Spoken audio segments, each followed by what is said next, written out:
Hi, I'm Susie, and I've been living and travelling in my van Lucy for just over 2 years. I've travelled across 10 countries from Scotland in the UK all the way through Europe to northern Norway, back down to southern Spain and into Portugal. It's been an incredible, life-changing journey, and I've even written a book, Let Go, Fly Free. Follow me as I explore this beautiful country to find land and my new home to live a sustainable and self-sufficient life. So here I am at the notary, and today is the day that I get the keys of the house. So I'm going to tell you all about the whole process in this video. So I have now chosen a lawyer to represent me for the purchase. And I decided that I needed a lawyer because, of course, even though the process here in Portugal is simple, I have no idea how to draw up the contracts. So, yeah, I chose a lawyer from two that were recommended on the Expats Portugal Facebook site, and I have gone with one of them. I won't mention at this stage who it is because until I've completed the purchase, I don't know how good they are, although they have come recommended. Someone else said they were really good. So, and she seems very efficient. So, and one of the other reasons I went with her is because her fees were slightly less than the other company.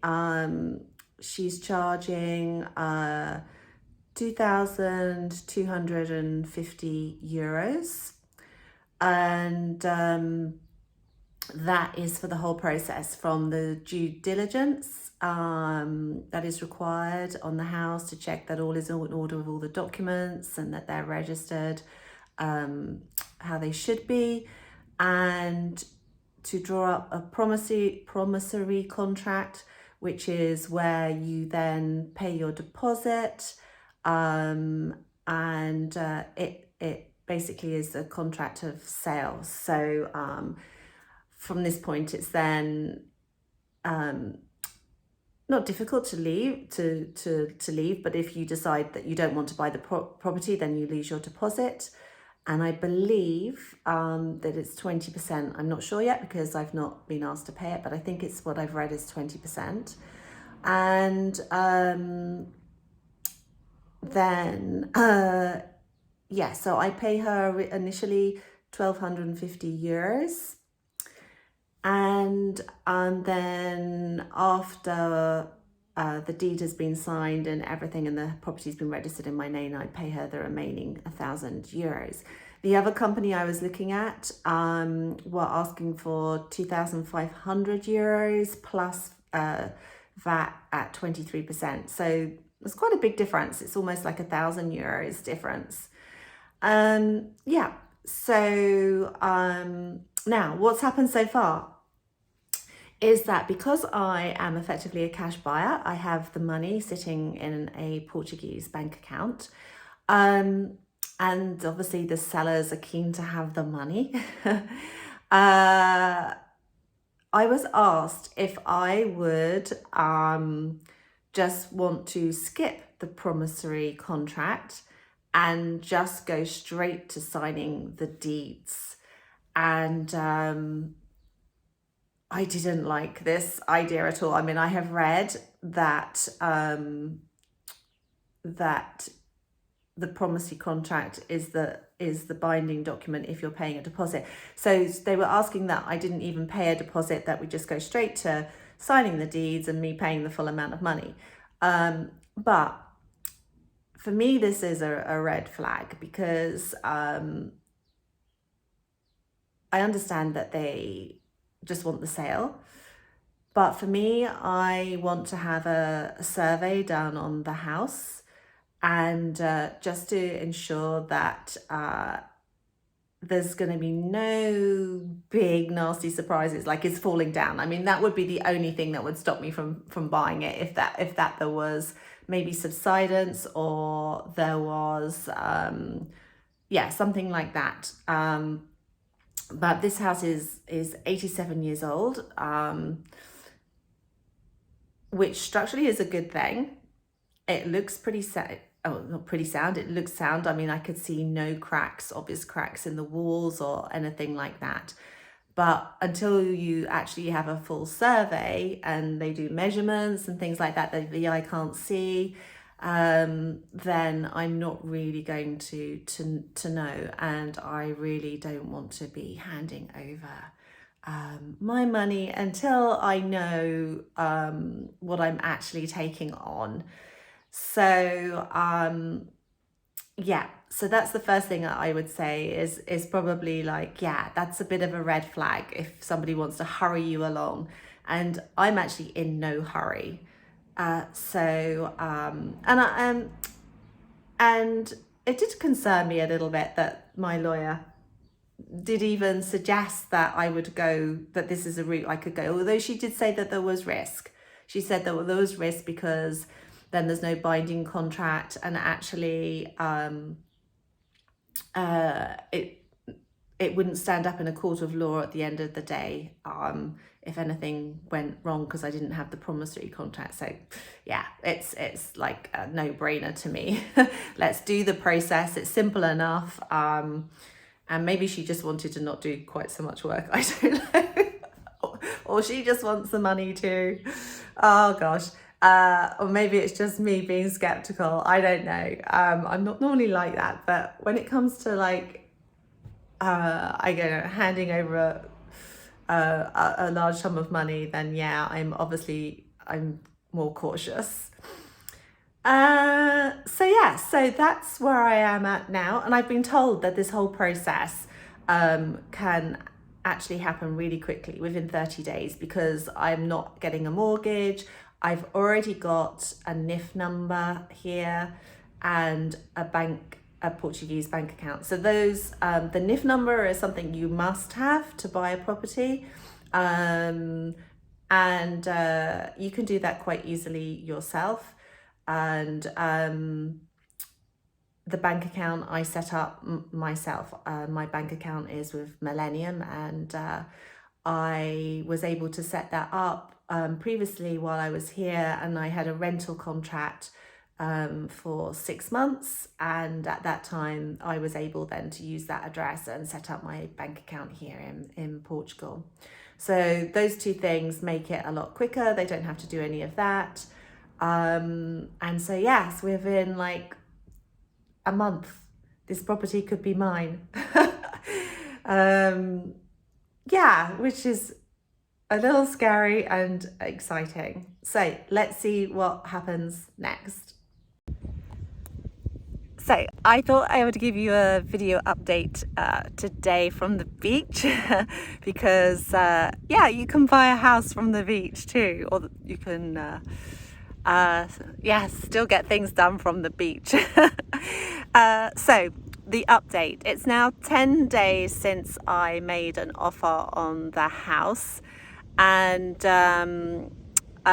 there was a slight delay by me because I spoke to 2 different lawyers to get a comparative price to see what they were charging, and because they were both recommended, I've gone with the one that was cheaper. I think I said in my last video, but it's still more expensive than I thought it was going to be. It's like I think I said 2,250 euros. Which is a lot of money for what they actually do, because actually all they seem to do is they get the documents of the house, but that was sent from the agent to my lawyer. They just look at them and make sure they're all in order, and hopefully do some checks to make sure they're correct. And then they draw up a promissory contract, which is where you pay the deposit and all the terms are set out. And after that, it's just going to sign a deed, or having the deed drawn up and signing the deed and paying the final balance. So yeah, so it's now 10 days and my lawyer has literally only just received the documents from the agent. He was a bit slow in sending them. And so she has them now. And now all of a sudden it seems to be really urgent that I was to go and sign the promissory contract, and you need to go and do this at the notary. And tomorrow morning at very early, not very early, but in the morning, I get on a plane and I'm flying to Colorado. So I'm not actually going to be back here in Portugal until the 18th of July. So my lawyer was saying, can I go today to the notary and get that signed? So because the people I'm buying from are living in France and they are coming to Portugal. They've decided to come to Portugal to get this sorted on the 15th of July. They decided that before,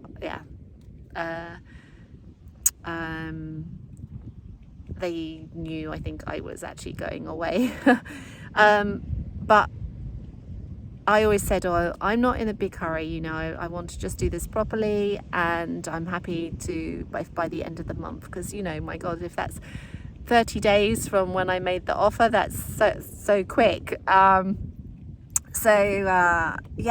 I mean, I could have actually bought this house. I think it probably would have been within 3 weeks. If I was here in the country, then I would be signing the deeds and everything on the 15th of July. To buy a house in 15 days is a bit crazy. And I don't like this feeling of being hurried either. So what I've said is that I am going to sign the promissory when I get back, and so she's going to organise, my lawyer's organising that for me, and so that the people who I'm buying from will be at the notary at the same time and we can sign it. I transfer the deposit, which I think is 20%, to them, and then we are going to sign the deeds the following week. You have to put in the promissory contract when you're going to sign the deeds. So we're going to do that the following Monday, which is something like the 25th of July, I think. So, yes, a little scary that it's happening so quickly, but there's no reason for me to hold back, because, some very important thing is that I had a structural survey done on the house, which I managed to arrange really quickly with a great guy from Lisbon called Tom. He came and did a structural survey, and there are issues which I expected. There are some issues with the roof beams, and which need replacing. Some of them, not all of them. Some of them have got damp because some of the tiles have dislodged, but the roof is not that old, so I'd rather than take all the roof off and have a new roof, I want to go down the maintenance route, which he said is fine, rather than the other option was to replace the whole roof with I forget what he said now, but it's basically a form of metal which looks like tiles but isn't tiles and is a lot lighter, so it's a lot less load bearing on the beams inside. Anyway, I'm waffling there about that. So but yes, the main thing is that there's no subsidence with the house. It's structurally really sound, does need a lot of work outside, which I knew. It needs work done on the brickwork outside because of some cracking, so that always repairing properly and then all painted properly. And then because of the way the roof is, and there's no guttering, so there is damp inside the house. The humidity was pretty high; it was around 70%. So, with guttering on the roof, and ensuring that the cracks in the walls are kind of fixed. They're only minor, they're like fine line cracks. But even, he said, with these little fine line cracks, water will get in. So yeah, that all needs to be fixed. I'm not going to go into all the detail of what needs to be done, because that's going to be coming in all my next videos when I start doing it.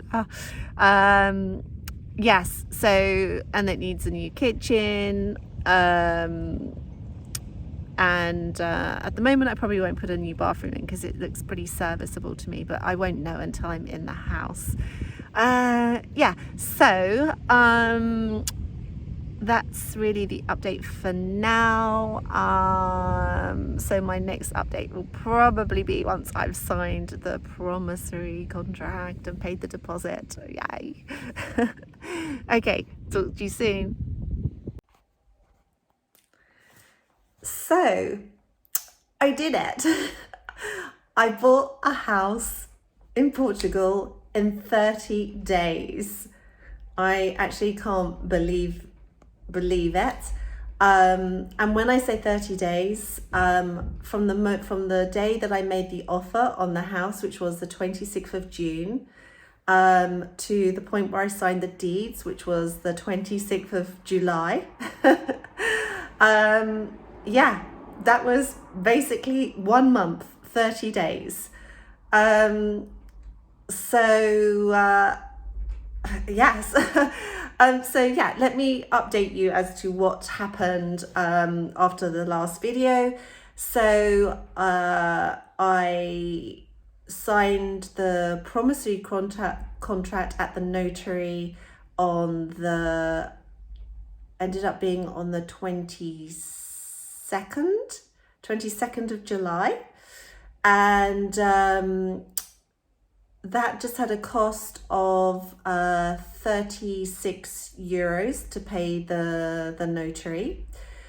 And at that point I paid a 10% deposit, which I could do by transfer, because I have a Portuguese bank account, which you have to have for the whole process of buying a house here. And that was it. That was the promissory contract. And the vendors, the sellers, were at that meeting. A very nice old couple. And yes, so then the deeds I signed on the 26th, as I said, on the 26th of July. And the cost of that for the deeds was 230 euros. And again, I paid that straight to the notary. But to pay the balance of the house, I had to go and get a bank check from the bank here. You can't actually do a transfer. It has to be a guaranteed bank check, so that the funds are have been approved as being ready and available there. That cost me 26 euros to have that bank check done. And literally I just walked into my branch, my bank branch, which is Millennium, and asked them to give me a check. So that was all very simple and easy. And then what else? Oh, I paid the stamp duty as well when I signed the deeds. But here is something of interest for anyone who's buying a home in Portugal for the first time. It's a first time purchase, and it's going to be your main residence, and it's under the value of 93,000 euros. You don't have to pay IMT tax. So that's at can be up to 0.8% of the value of the property. So that's good. So I was happy about that. And also the other thing that I found out was I do not have to pay the IMI, which is like the English council tax, to pay for services and things. I don't have to pay that for 3 years. so yeah, I'm really happy about that. And there's a number of reasons why, number of exceptions for not paying that. One of them is if you are going to be renovating a property, which I am. But I think for me it was because it's my first purchase here in Portugal. I think that was right. Anyway, you can look at that on the web. But yes, that's just something to note about. So yeah, so really, that is it. The process was that simple. Yeah. I own a house here in Portugal, and so yeah, I've owned it now for 3 days, and yes, I've done a little video following this of when I got there and showing you around the property again there, so you can see what it looks like now, and how it changes along the way. And the last 2 days, basically, I've just been cleaning so that it actually doesn't feel like it's full of dirt and dust, which it was very much so. So yeah, so that's what I've been doing the last couple of days. Even now, it looks so much better. So yeah, watch that video next. So welcome to my house. Oh, the gate is shut. Hopefully it's not locked me out. And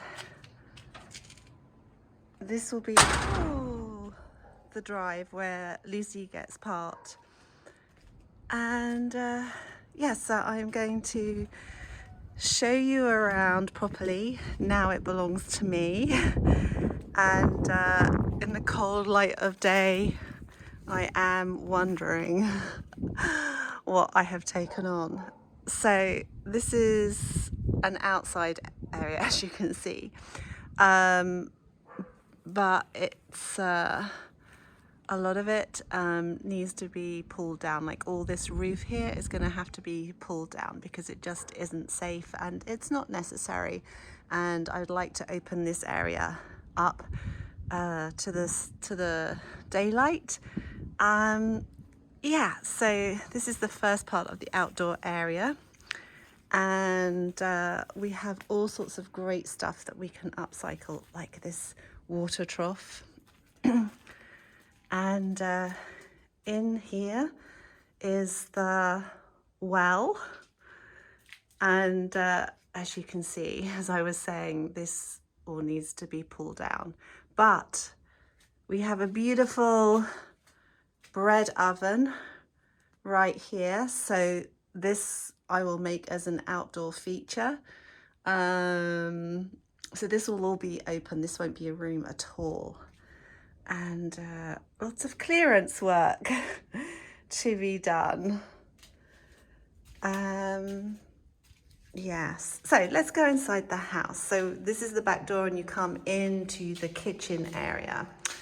But right here to the right is one of the bedrooms.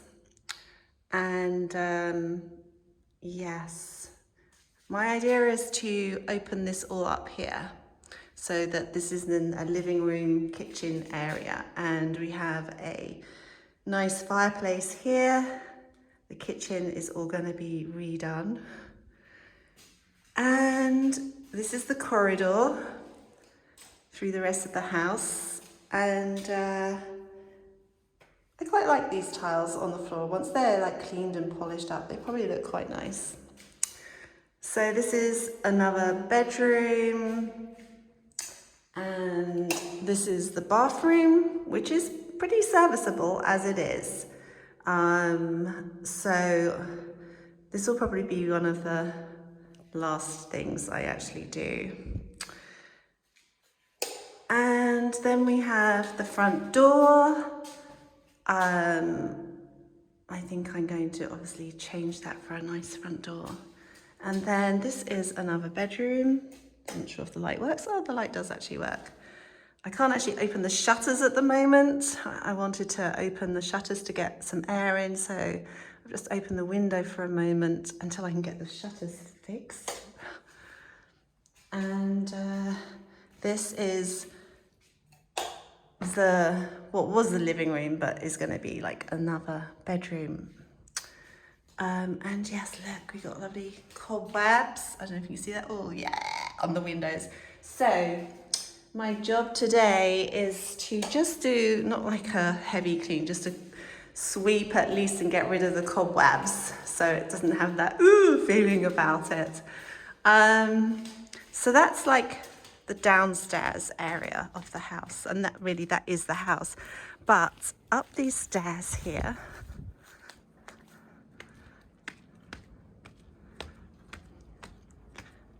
and this is the top of the bread oven. And yeah, as you can see, this is an absolute mess here and unsafe. So clearance required. And then this is the piece de resistance, really. This huge space upstairs. And ultimately, I hope to make this into a big living space. But for now, it's just going to stay as it is, but it's got to have lots of repair work done, particularly on this main beam that you can see like daylight coming through because the tiles have come off the top of the roof. So those need to be put back on. And then because of that and all the rain coming in, it's rotted the beam. So they've put this supporting structure in place. So this all needs to be resolved. Yes, I have my builder coming this week. And then, so, yes, views from the windows up here. A roof. Not such a good view. I haven't even opened these. These are very. Ugh. I don't know if this opens actually. Okay, well, I think it's stuck at the moment.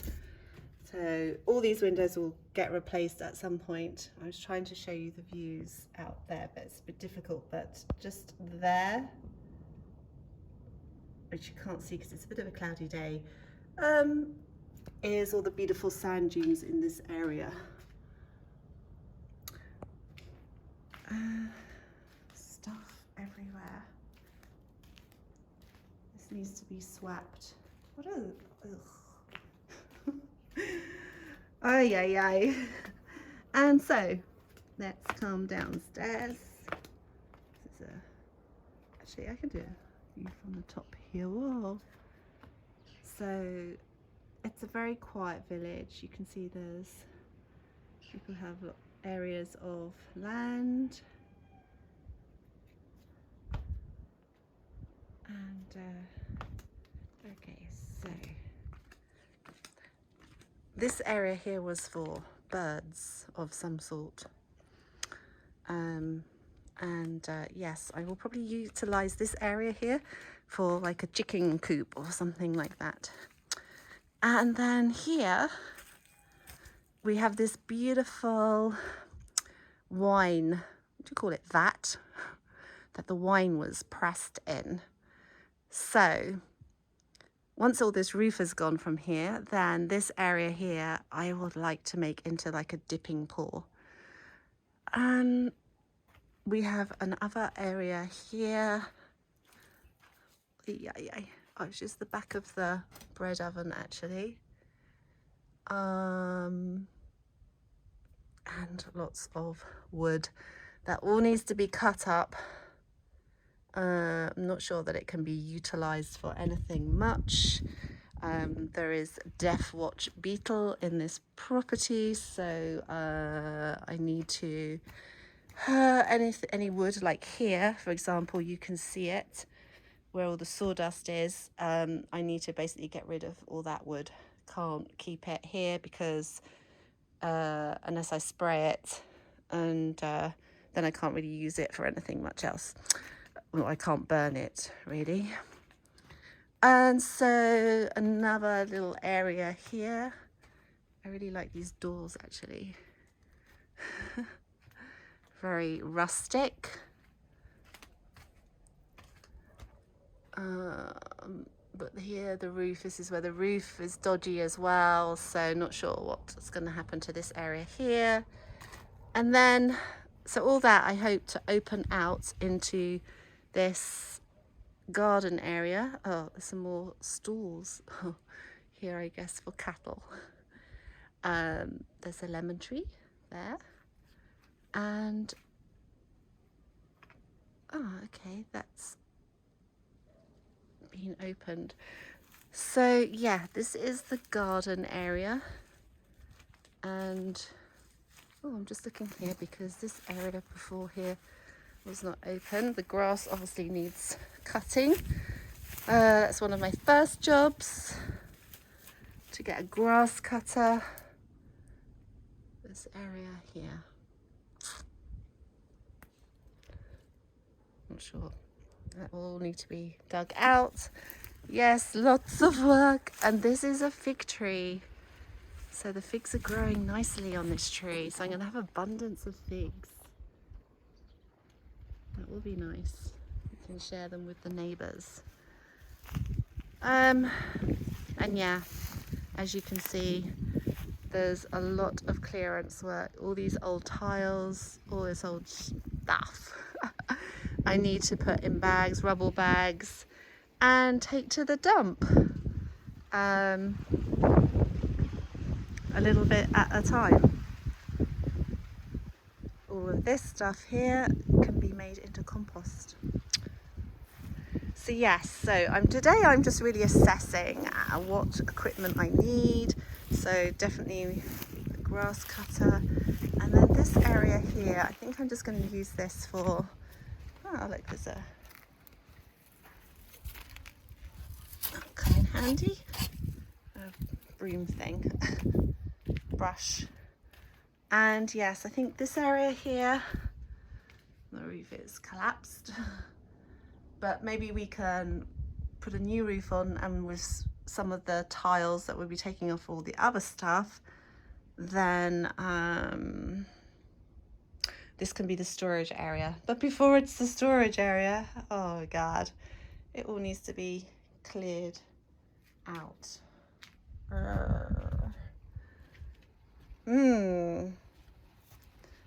Yes. And ideally I would like this to be all dug up, this concrete. Don't want this concrete here, I want it as a growing area. So there's a view of the back of the house and all the tiles and the issues that are going on here. So it's gonna be fun, and I'm like thinking, oh my god, where do I start? But I guess I just start somewhere. And that somewhere today is just in the house.